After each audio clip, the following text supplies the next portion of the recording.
ప్రతి వారికి శ్లోకం నోటికి రావాలి, తప్పులు లేకుండా చదవాలి. ఇందులో ఒక గమ్మత్తుంది ఆ శ్లోకంలో. ఆ శ్లోకంలో అక్షరాలు మారాయా వ్యతిరిక్త అర్థాలు వస్తాయి.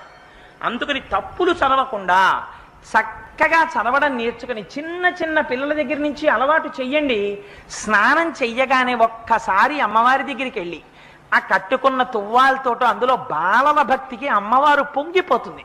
కూర్చుని అమ్మా శరజ్యోత్స్నా సుక్తాం శశియుత జటాజూటమకుటాం వరత్రా సత్రాన స్ఫటిక ఘుటికా పుస్తకరాం సకృన్నత్వా నత్వా కథమివ సతాం సన్నిదదతే మధుక్షీరద్రాక్షా మధురి మధురీణా ఫణితయః అని రోజు అది చదవడం నేర్పండి.